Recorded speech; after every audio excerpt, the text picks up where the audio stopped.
Hey y'all, it's me, your host, Coach Pilar Arthur Sneed. Thanks so much for joining me here for another episode of The Last 10th. We are drawing to the close of 2020, and what a year it has been, filled with lots and lots of ups and downs.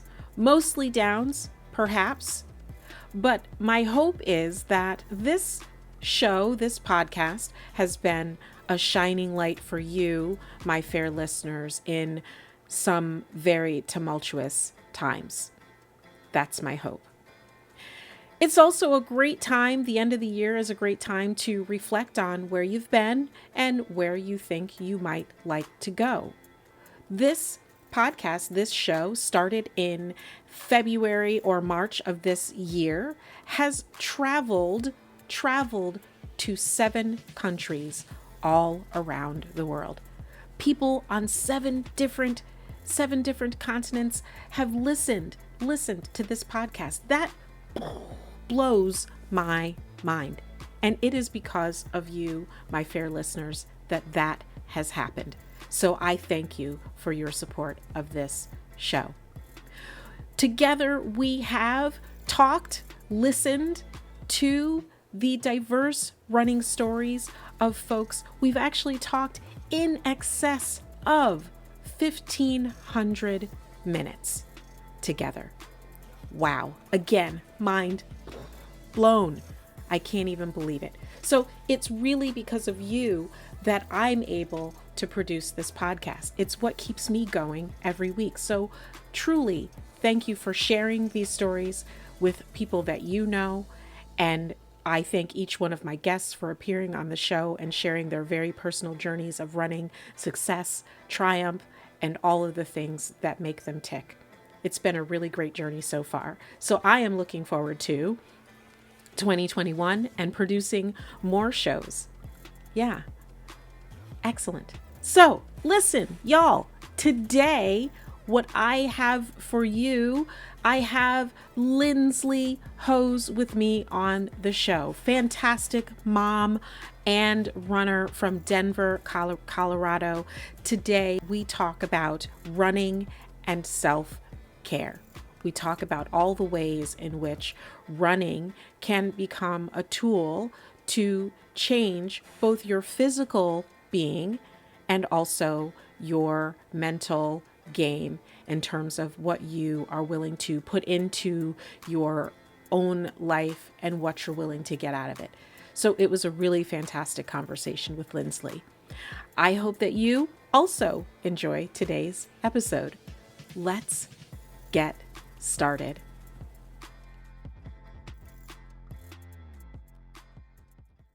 Hey y'all, it's me, your host, Coach Pilar Arthur Sneed.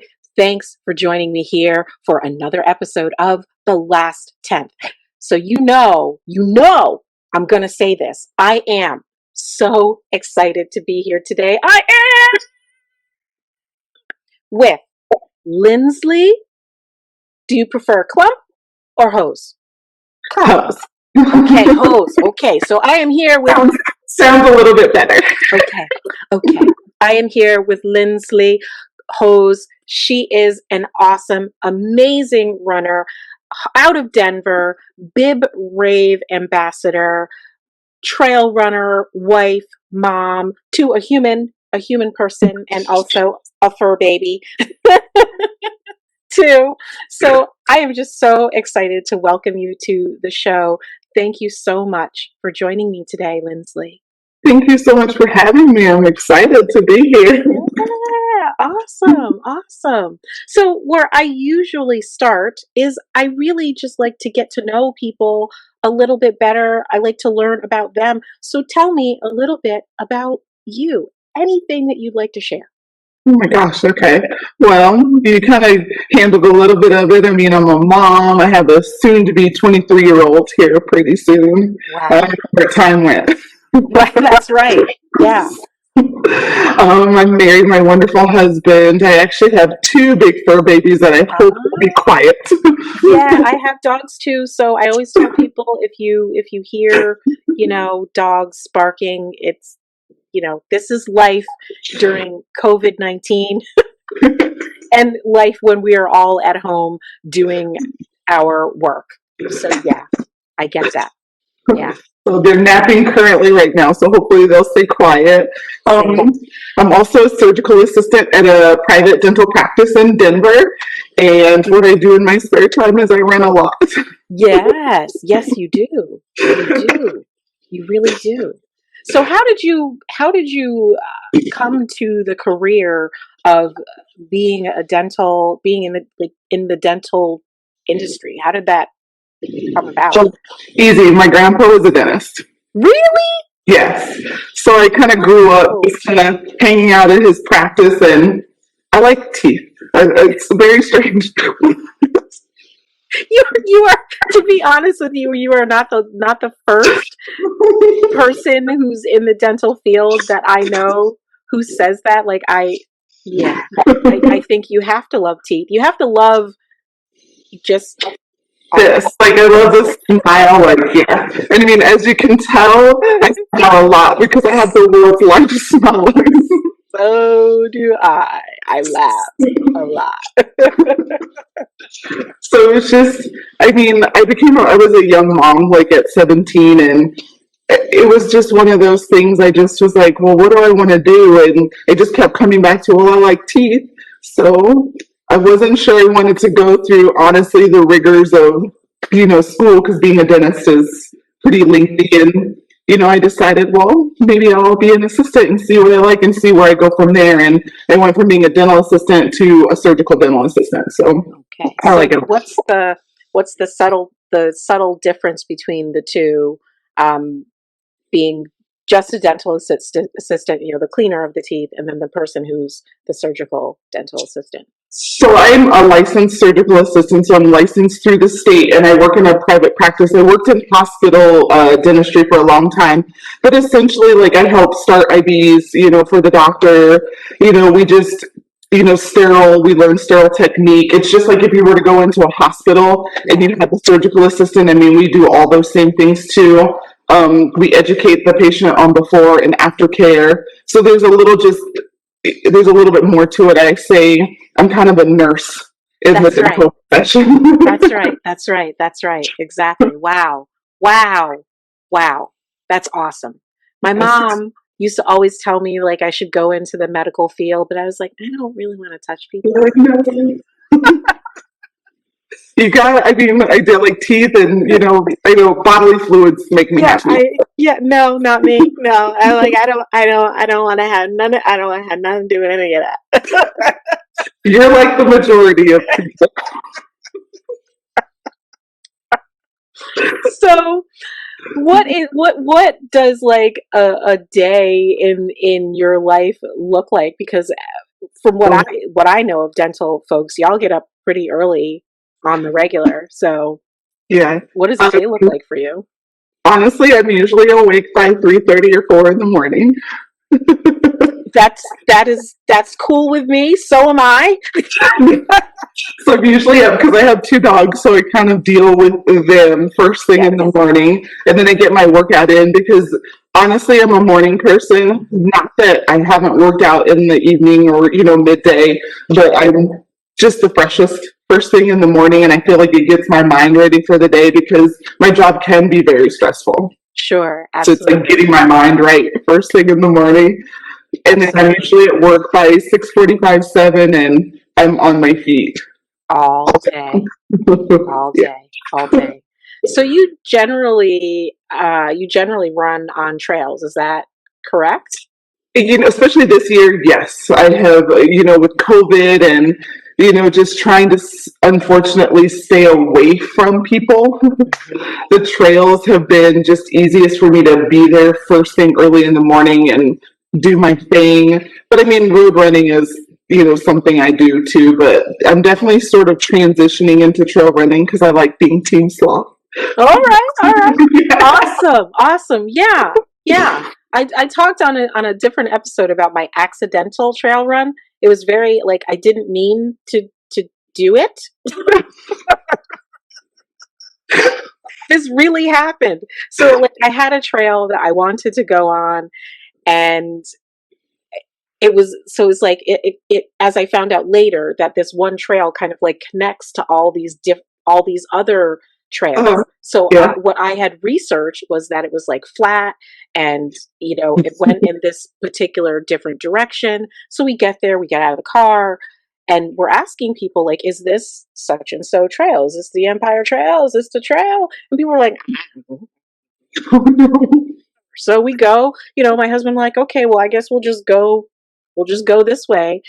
And Uh-huh. I'm scrambling, Oh, I'm scrambling up rocks, jumping over stumps. It was not what I had intended to do. It took me like, I don't know, it took me like an hour or something to do like an hour, 20 minutes, something like this, to do like 4 miles. that's all right. And That right, I was know, but and the thing is that when I got done, I was like, I kind of like that. That was actually, that was and I fun. did okay. It was fun, and I didn't fall like Heck yeah. one time. I didn't fall on my face because I am not a graceful person. Yeah, neither am I.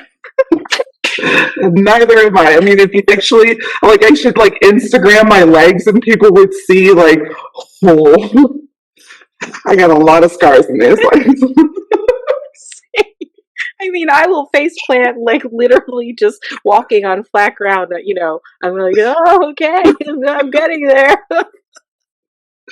But that's just the nice part about trails, is just the older I'm getting, like it's easier just to kind of be out there and do my own thing and go slow, and nobody cares. And That's I'm right. just in a place that is, I mean, Colorado is probably hands down one of the most beautiful places I've ever run in my whole life. So, and Absolutely. it's my backyard. That's right. That's right. So, are you from Denver originally? I am not. I'm actually originally from Hawaii. Really? I am. I'm an island girl. Wow. So what? Okay. Okay. So like Hawaii, hot, tropical, Yeah. like beautiful trees and ocean. Colorado, completely opposite. Oh yeah. Absolutely beautiful, mountainous, big sky. Like that's what I think of when I think of like Montana, Mhm. Colorado, all of those places. I just think of them as being big sky. So like, what brought you from Hawaii to Colorado?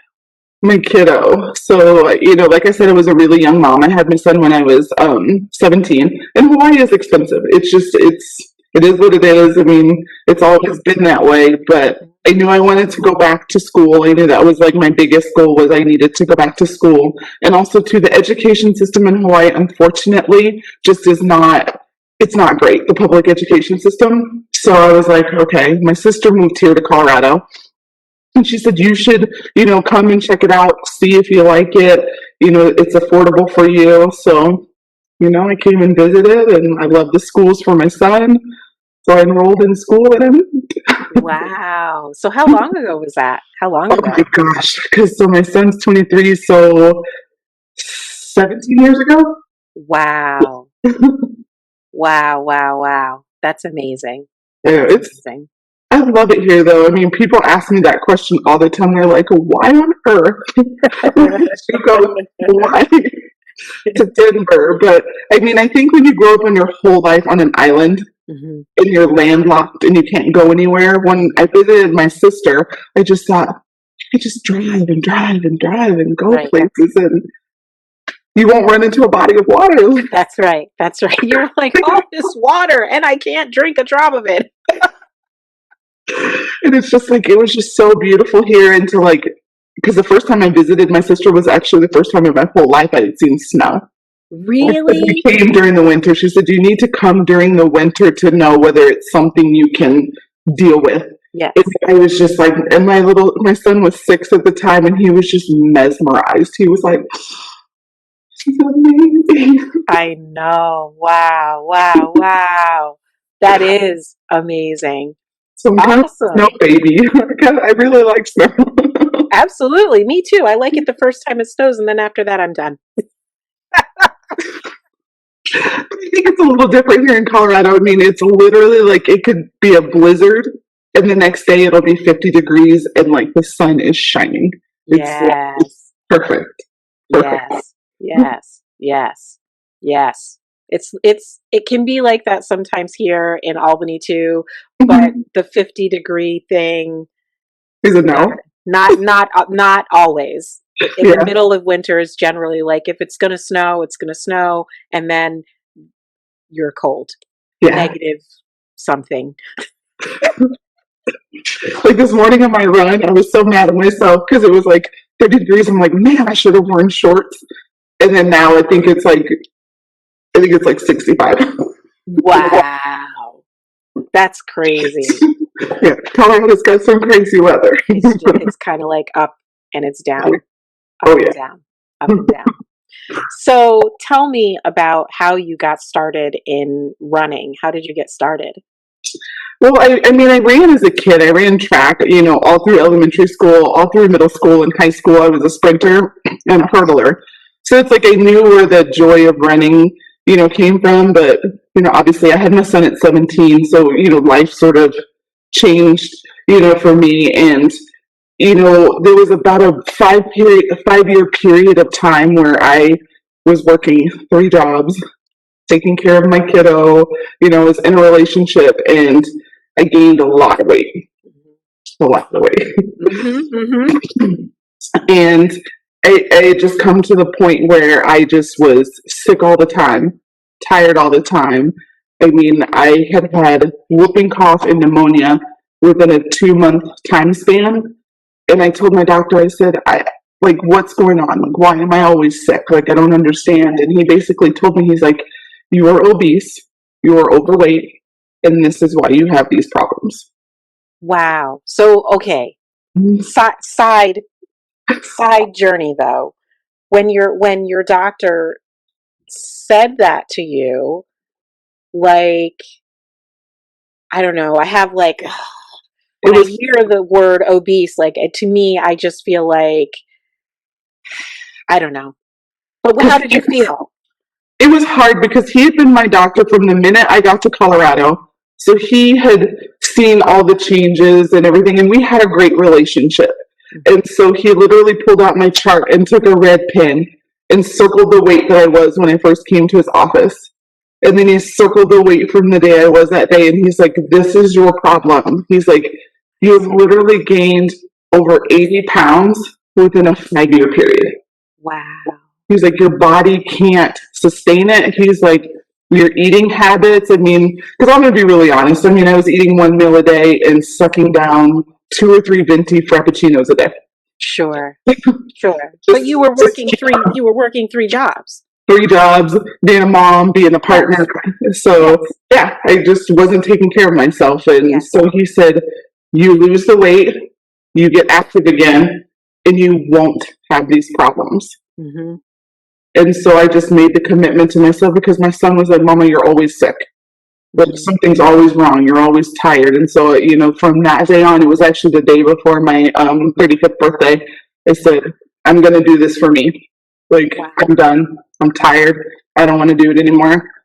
And so that's how running kind of came about, with that. I was just like, well, I liked running when I was young. Sure. Maybe I could do it again. That's right. It was I rough. don't know. It was rough. I mean, because I was afraid at that beginning part of my journey to go to a gym, like in that very, at my heaviest, it was like, I'm not going to a gym. I was too embarrassed. I was too shy. I was like, there's no way. So Yes. it's like I would run literally a block. I was like, if you can just get a block, Lindsley, if you Yes. can walk a block. And then that's just kind of how it began. Unfolded. How the craziness began. Seriously. I mean, I think that that's for a lot of us who start running later in life. I never ran as a kid. Mhm. So for me, running was just something that was, I mean, maybe I did. I don't, maybe in like, for gym or something, but it was not like something where I did sports I didn't. So running around a track the first time, I was like, what Was hell is this? Whose idea was it that we should train for a freaking 5K? Who said we should do this? Oh, that's right, I did. that was you. You said that. I did. Okay. So you obviously you got down the block. It did. It got down the block, and then it just slowly but surely, like I just kept doing it and going longer and longer. I ran my first 5K, and then I thought, well, maybe I could run a 10K.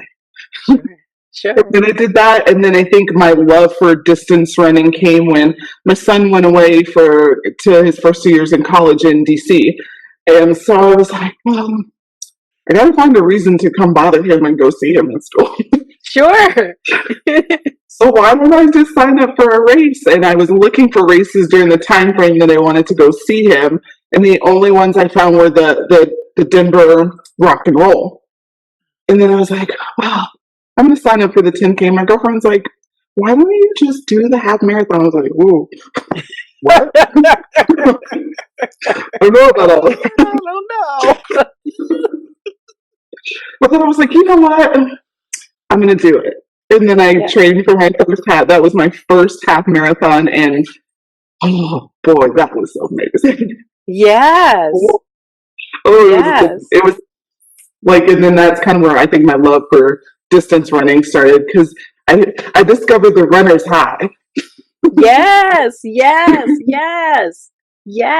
So you completed your first half, and then like, what's happened since then? Oh my gosh, I run so many half marathons. I ran my first marathon. Was supposed to run another one in 2020, but we know what happened. Yes, that's right. Yes, we know what happened there. COVID-19 happened. Yeah, it did. But yeah, like I love distance running, and I've been kind of teetering on, training for my first ultra. I'm just kind of trying to wait to see what happens with COVID, because I don't want to sign up and then or sign up and then it gets canceled, and or sign up, you train, and then it gets canceled, and then you're like, oh, I'm gonna have to do that virtually. Yeah, see, no. No. It's especially now more than ever. It's like just getting better at trail running and just getting stronger as a trail runner has been, my biggest focus of 2020. And then just kind of falling in love again with running, with sands races, and that's not my motivation. Like just kind of falling in love with the process again is what's been huge for 2020. Absolutely. I can definitely identify with that, because 2019, I ran a lot of races. I ran like 20 something. It was ridiculous, because I just got lucky and got into a lot of things. So then this year, everything got canceled, and I was like, okay, so I've gotten like, there's nothing. So what's going to keep me going? Like, why am I doing this? Mm-hmm. Yeah. That's the thing. It's just trying to find, like, it's not even so much about motivation anymore. It's like, what's your why? Like, what's your reasoning for lacing up your shoes and getting out there? And without races, I think a lot of people had to discover that why again. Like, why am I doing this? Mm-hmm. Mm-hmm. And what would you say is your why? Me. Yes, you. For me, and for my health, and it's being a mom, and and being a wife, and having a job. I think for a lot of people, like those little things, we put so much energy into them, and then we kind of forget about ourselves. And for me, working out and movement and running is something that I do for me. Like it's my time. It's what I need for me to kind of decompress from life. Got you. So me, it is, when you say me, you mean it's for me. Yeah, it's for me. Yep, Yes. Yeah. absolutely. I like that. I like that a lot.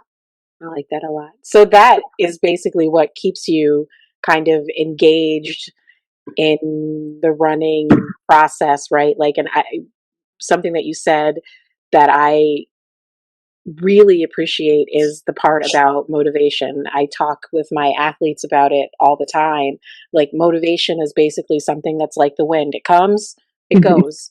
And 90, I would say like 90% of 2020, I have not been motivated to go and run, but I have gone and run because, as you said, it's something where like, this is my this is my time. It's my thing. And I get a lot of benefit out of it.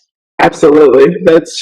I mean, and I think the other thing too that has been driving me for 2020 is just showing everyone, not just women. I mean, my big focus is women, but for everyone that it doesn't matter what shape, size, color, your background. If you love to get out there and run or bike or ski or whatever it is, don't let anything deter you from something that you love. Period. Don't let anybody tell you you're not Absolutely. strong enough, you're not this enough, you're not that enough. No, go do it. That's Don't right. let them tell you can't. That's right. That's right. So, like, something that has come up a lot this week, specifically with athletes that I have coached, and I think because you came from a place where you really you had to you had to get started, right? The hardest part of getting involved in the sport of running is the getting started part. And a lot of times what I hear from athletes is I hear, well, if it's not perfect, then I can't then I Yeah, can't do it, or I don't want to do it, right? Like, so if I can't run a 10-minute mile, then I really should, like, I've got no business running because I can't run a 10-minute mile. And I'm like, what? what? Yeah, yeah. Oh What yeah. is what? What? Because it was like when I was training with in 2019, my best friend ran her first marathon. She wanted to run one, and she would say things like, "But I run an 11-minute mile or a 12-minute mile, or what if I don't meet the cutoffs because I'm running?" And I was like, "Honey, that it doesn't matter. You're fine. Like, get out there and do it. Like it." That's right. And I want to tell people whether you run a 6-minute mile or a 12-minute mile, you're getting out there and you're doing the work. That's Like right. you're moving your body and you're doing the work. It doesn't matter. Like That's right. it doesn't. That's exactly right. It really, at the end of the day, it doesn't.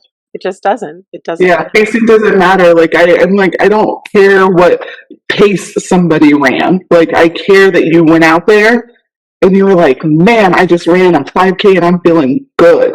That's right. As That's Elizabeth right. said, feeling good as hell. That's right. I love that. I love it. I love it. I love it. Yeah, I mean, I think it's a big challenge for folks when they're first starting to just like overcome this mindset of like having to compare themselves to, comparing themselves to someone else. Mhm. I think it's just a huge thing, and it oftentimes stops people from going forward in what they need to do. So, Absolutely. yeah, Absolutely. yeah. So, what would you say was your biggest challenge in getting started? My weight. Hmm. It really was. Well, my weight and my mindset. It was it was hard. Like it was running is hard in general, but I mean, I was so heavy and so embarrassed. So there would just be times where I was just like, okay, are people watching me? Are people Hmm. staring at me? Like here I am, this big girl out here doing it. And like we just talked about at the end of the day, like it didn't matter. Like Hmm. I was just getting out there and doing it. Hmm. And then I think my struggles actually came later in running. I Hmm. mean, I just got caught up in the social media. Like, well, if you don't run a 6-minute mile, you're not a runner.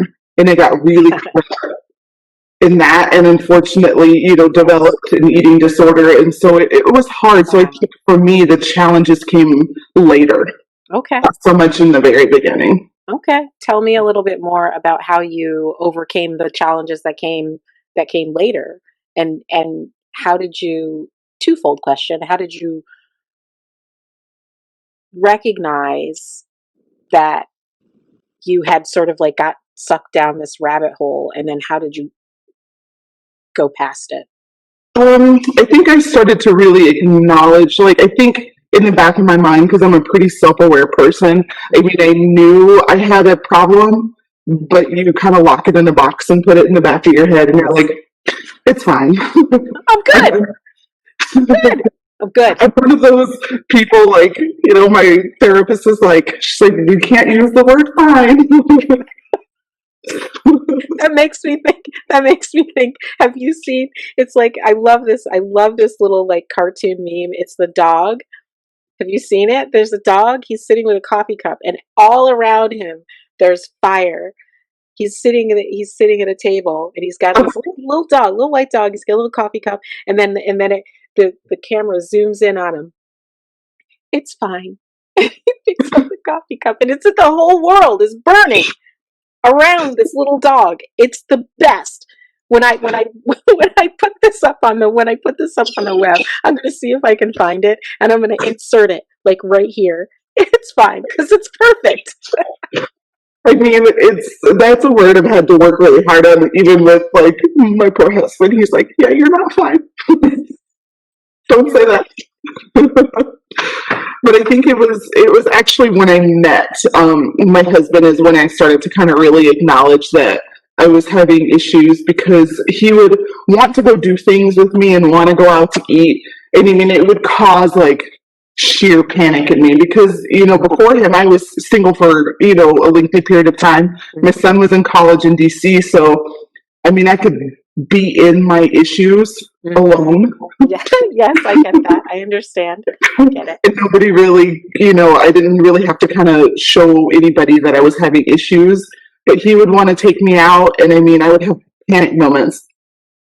Okay, if we go out to eat, then I can't eat all day long, and I can't do this, and I can't do that, and I'll have to work out for this long. So, and it was tough, and there would be just moments where he would just be like, "Babe, like, what's going on?" And I would have to just kind of be like, well, I'm training for this or I'm training for that. I have to be so careful. And then he started to, train with me and do things with me. And then I started to notice his habits started to kind of mimic mine. Like he wouldn't eat very much, or he was working out a lot with me. And then I realized, I'm like, okay, I'm dragging someone I love down the rabbit hole. And and I asked him one day after he did a Spartan race with me, which he will never do again in his life. Ever. Spartan? No. I think he has nightmares. But I asked him. We're going to come back to that because I need to know why. And I asked him, I said, why did you do this? Like, why did you do this race with me? And he was like, because all you do is work out and train. And he's like, and I love you. And if this is a means for me to spend time with you and hang out with you, then that's what I'm going to do. And then I think that's when that box I put in the back of my head just kind of imploded. Right. And I just was like, okay, like, I got to get some help. And so I started going to therapy again. And then that's when I just started to really work through, my issues and my eating disorders. And it's ebbed and flowed. But, when quarantine happened, I felt myself slipping back into that place again, constantly being on social media and gaining the quarantine 15. Yes. 15. I got 15 plus and I'm loving it. I haven't heard that before. I remember the freshman 15 or the sophomore 15. That's great. I love that. That's when I just really buckled down with my therapist, and she was like, you have to understand that food is fuel and that you don't have to earn anything. Mm-hmm. You move more than the average person, and that's for me. I've just really been falling in love with the body that I'm in because it's strong and it's powerful and it's capable, and it doesn't matter that I'm whatever size I am. I'm getting out there and I'm doing it. That's So right. That's right. That's so right. The the thing about food is that in the fitness industry, we say that a lot. Food is fuel, but food really is more than fuel. Yes, food fuels your body, but food is also connection. yeah, Food is also love. yeah. Food is also spiritual nourishment. Mm-hmm. There are a lot of things that food is besides the things that, bind your molecules Mm-hmm. together. And so, right, like it's true. And I think that the challenge in being in fitness and being like an avid, worker outer runner or whatever, is that's what the fitness industry will try to drive into your brain. Food is fuel, fuel, fuel, fuel, but it's way, way, way more than that.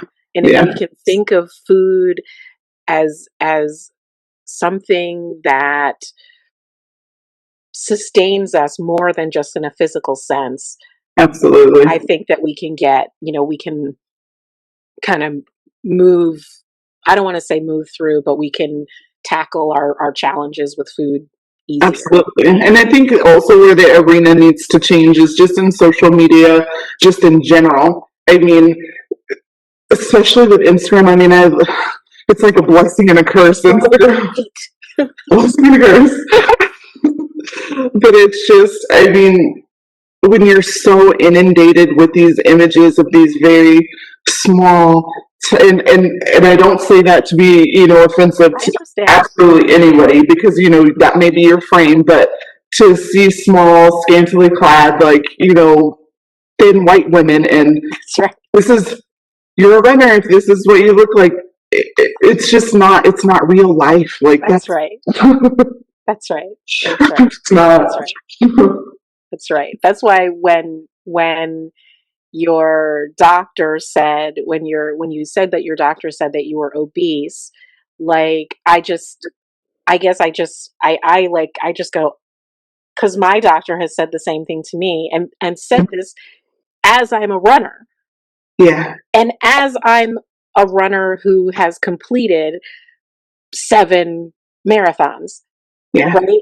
So, like, to tell me that because I weigh 164 pounds at 5'2", which is what my, which is what my rate, and to say that and put me in the obese category, I'm like, yeah. So it's like it's the language, right? That, like, I'm just like, this language doesn't work for me. You just are the size that you are, and I guess, like, I don't know what other terminology there can be, but.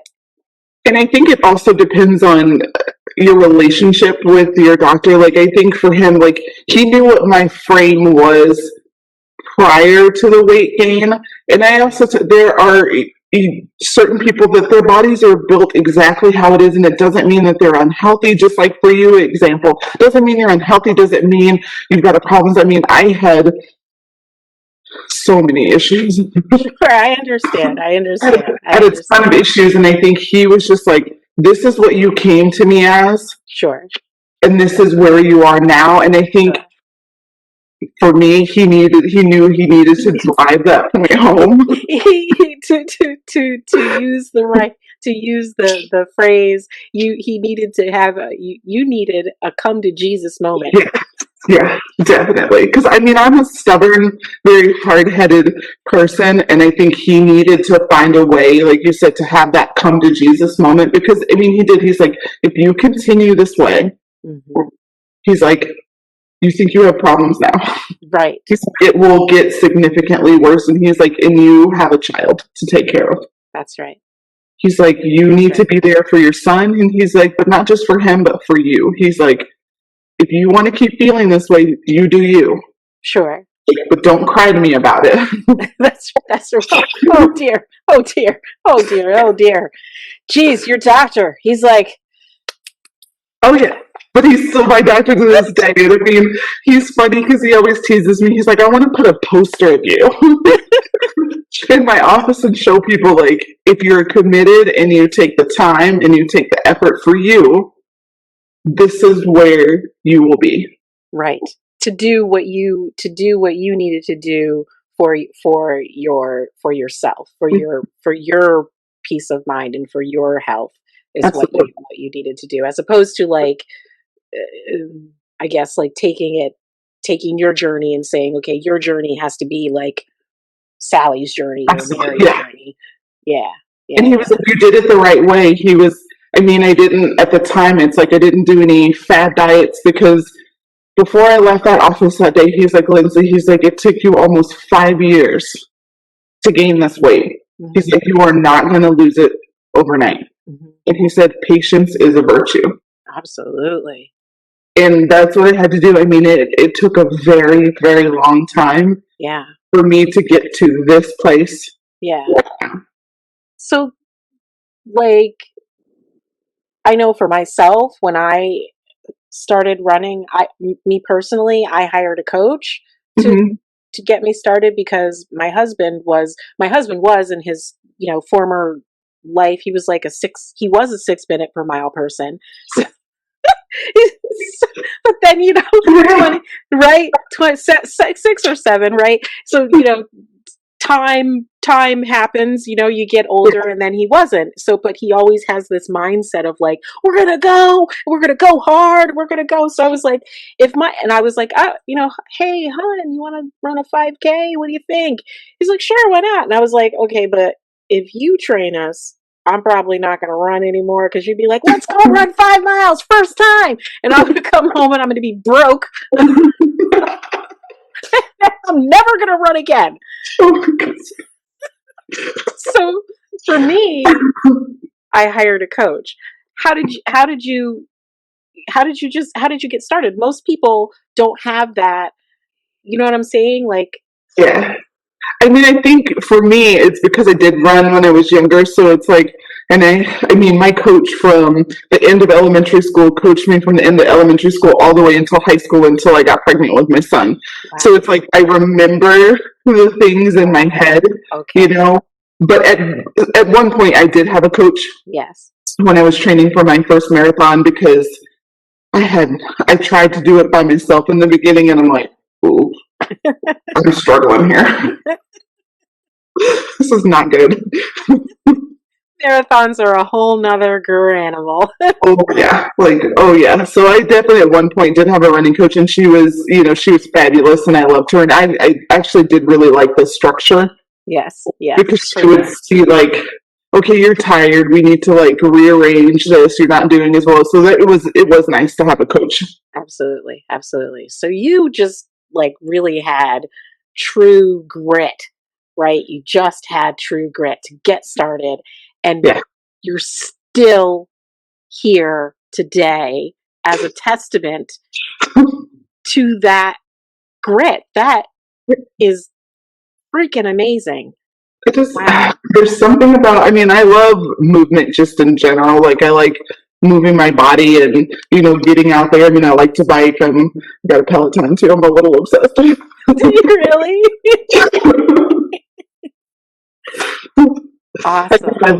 I like hiking. I mean, I like trail running, but it's like running and trail running for me is by far the one exercise that makes me feel like Wonder Woman when I'm done. Like, I don't care how slow, how fast, like the elevation, it doesn't matter. Like, I always feel super same every time. It's just like, oh yes. I never feel bad after a run. I always feel good. Even if the run was bad, I'm always like, well, I did that. I did it.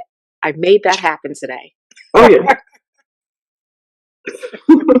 That's so awesome. Okay. So we got to go back to this Spartan race here. I need to know. So Tell me about this Spartan race. What happened? So for a hot minute, I was actually really into Spartan racing. I had a good time. I would travel and, go with my girlfriends and, we would do these races. And so, when I met my husband, I was really into it. And he was being very crazy and not well with it. But he was just like, I'm going to train with you and I'm going to do it. Oh boy. Well, so a couple reasons why he said he wouldn't do it again, and he's probably going to kill me if he ever watches this video. So I had trained really hard for this one because it was in Breckenridge. And so it was my husband and actually another very good friend of mine. She was kind of going through a weight loss journey too. Well, we get out there and there's these like 20-foot, like, walls that and I'm probably exaggerating how high they are, but these giant walls that you have to try and climb over. Well, they couldn't get over them. So I had to pick them up and help get them over the wall. And people were like, dude, that's your girlfriend? She's picking you up over the wall. And he was just like,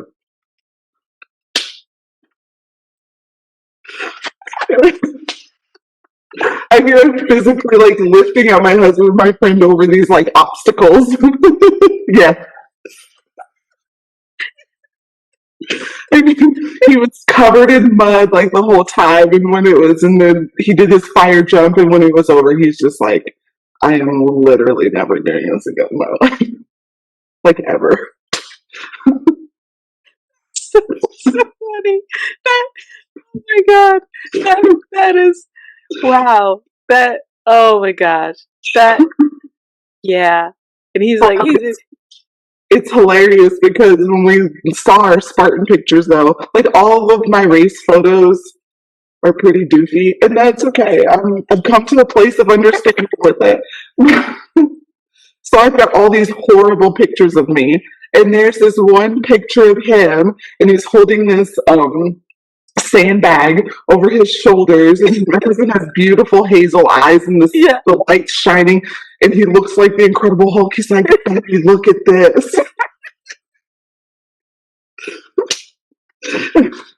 I was like, "Look at how good I look!" Like he just could not get over it. So he came out with the photos like a boss, and you're just like, okay, well, here's my photo. Covered in mud, like he looks like he picked me up over the wall, just like he was like God. And here it was awful. Awful. Oh my God. Well, at least he got that. He got the photo. You got your picture, and that is what is most important about that journey. Most important. Wow. That reminds me of this race that my husband and I did. It was in Colchester, Massachusetts. Mm-hmm. Now, the claim to fame of this half marathon is that it's got a lot of hills, 1,000-foot elevation. It's crazy. Heck yeah.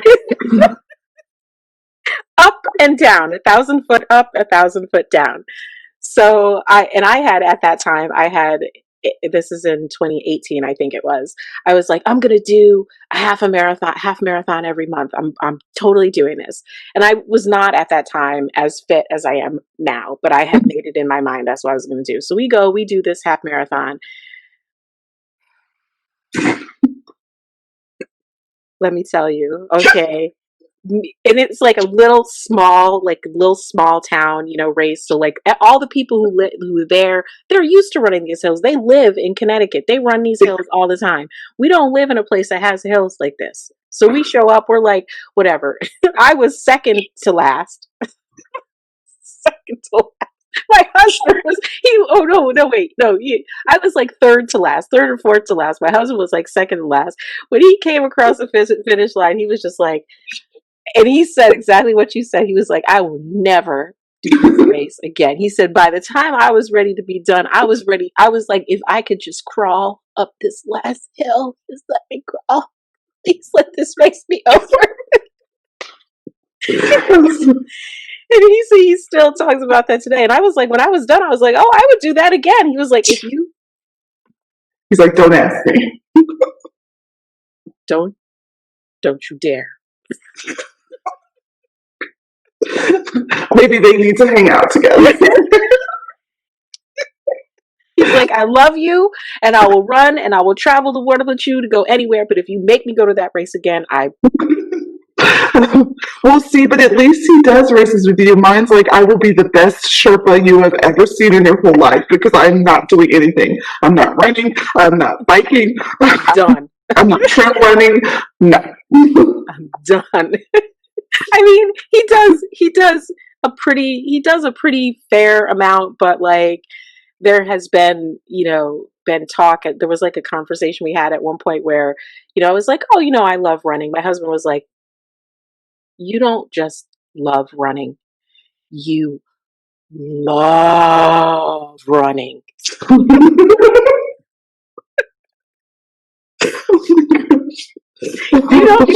don't just love it. You're like obsessed. Yeah. That's okay. I'm like, well, of all the things in the world that I could be obsessed with, of all the things that I could be addicted to, I think running addiction is it's a good thing. It's a good addiction to have. Very good thing.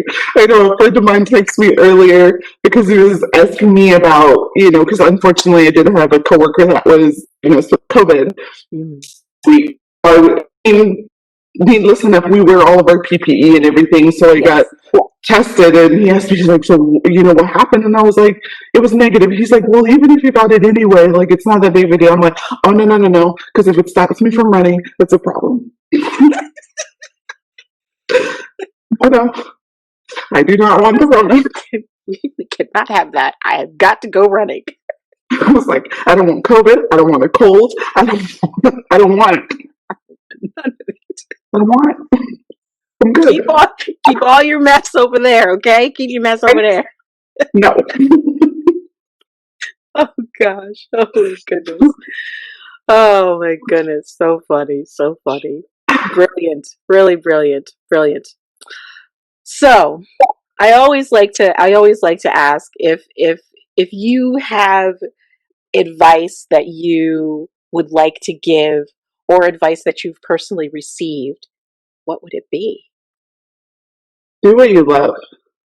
Always what you love. I mean, life is too short not to. I've discovered that, especially in, 2019 when my sister was diagnosed with cancer. It was frightening. Like, that was probably one of the scariest things I've ever had to deal with. And, my sister told me, she's like, you always, because she didn't really work out that much. And she's like, there were days where I was so tired, I couldn't do anything. And it brought her to that place where she realized, she's like, once she got better, she was like, I have no excuse not to get out there and move my body and do the things that I love because life is short. Yes. So do the things that you love, pursue the things that you love. I mean, it may be hard, it takes a lot of work sometimes to pursue your dreams, but do it. Just do it. Yes. I agree. 100%. Carpe diem. Oh, yeah. Seize the day. Absolutely. Absolutely. Lindsley! This conversation has been the highlight of not just my day, but of my week. This week was pretty crazy on my end. So I feel like so happy to have chatted with you, and this conversation it was amazing. It really lifted my spirits, so I appreciate you. Well, me too. I was going to say, I kind of had a little bit of a rough week, and I was off today, and I was like, this is awesome. This is so much fun. I like laughing with you, and you helped me stretch out of my comfort zone because I can be a little bit shy. So my friends were like, "You're going to do a podcast?" So I was like, "Yeah, I am." Bye.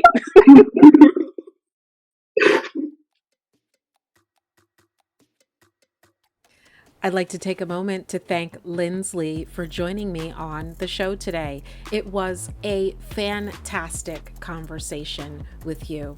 So thanks so much for sharing everything that you shared with me today. For you, my fair listeners, thanks so much for listening. If you'd like information about how to meet up with Lindsley on Instagram, I will put information in the show notes. Join me here next week for another episode of The Last 10th.